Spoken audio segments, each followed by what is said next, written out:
आज हम बात करेंगे राष्ट्रीय आय के महत्व की। पहला है, आर्थिक विकास का माप हो पाता है। देश में उत्पादन, उपभोग, बचत की जानकारी हो पाती है।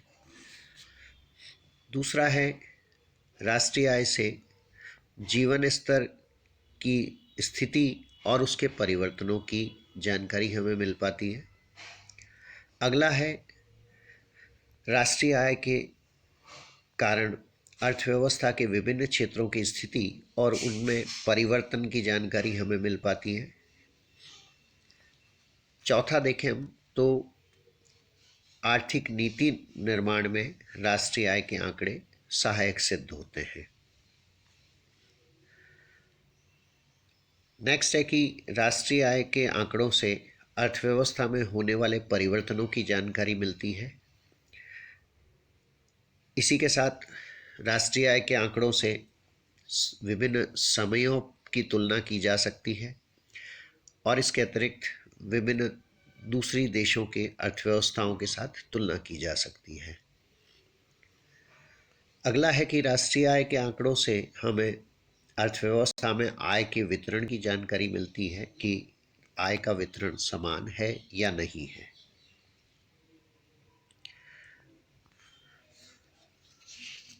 इन सभी कारणों से राष्ट्रीय आय का अध्ययन काफी महत्वपूर्ण हो जाता है।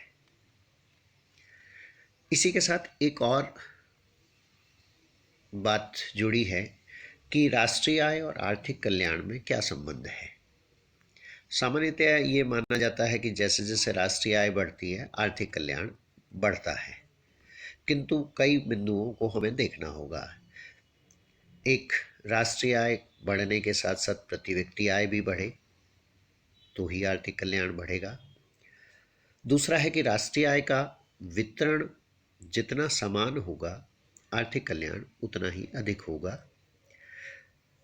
विषम आय वितरण की दशा में आर्थिक कल्याण संभव है कि कम हो। नेक्स्ट है कि राष्ट्रीय आय में देश में व्यय का ढंग क्या है। यदि रक्षा पर ज़्यादा व्यय हो रहा है, शांति व्यवस्था पर ज़्यादा खर्च करना पड़ रहा है, तो आर्थिक कल्याण कम होगा। इसके विपरीत यदि विकास कार्यों पर, शिक्षा, स्वास्थ्य, जन कल्याण के कार्यों पर व्यय होगा तो आर्थिक कल्याण ज़्यादा होगा। साथ ही उत्पादन का तरीका क्या है। यदि अनुकूल कार्य वातावरण है, शोषण कम होता हो, कार्मिकों के स्वास्थ्य पर बुरा प्रभाव न पड़ता हो, तो ऐसी दशा में कल्याण अधिक होगा।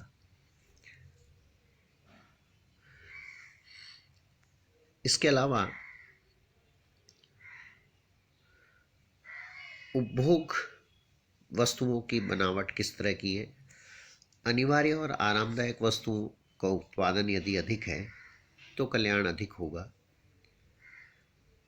विलासिता की वस्तुओं का उपभोग जनसंख्या के एक सीमित भाग द्वारा ही होता है।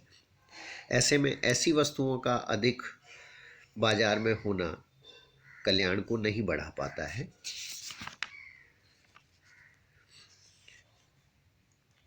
इसके साथ ही पर्यावरण की दशा कैसी है। यदि राष्ट्रीय आय में वृद्धि के साथ प्रदूषण में कहीं वृद्धि हो रही है तो वह आर्थिक कल्याण को नहीं बढ़ा पाएगा। इसी के साथ एक धारणा पॉल सैमुअल्सन ने दी, विशुद्ध आर्थिक कल्याण की बात उन्होंने की।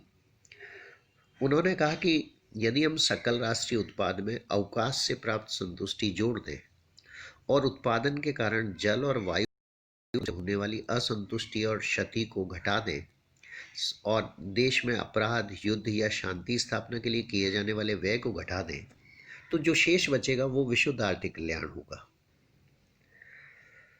सैमुअल्सन के अनुसार अवकाश से व्यक्ति को संतुष्टि मिलती है। देश में स्कूल, पार्क या इस तरह की सेवाएं संतुष्टि को बढ़ाएंगी, जबकि शहरीकरण की समस्याएं, भीड़, जल और वायु प्रदूषण कल्याण को कम करेंगे। इन सबको जब हम जोड़ लेंगे तो शुद्ध आर्थिक कल्याण प्राप्त होगा और यह धारणा अधिक उपयुक्त हम मान सकते हैं। ये बात हुई अब तक राष्ट्रीय आय के बारे में, हमने सारी जानकारी ली है।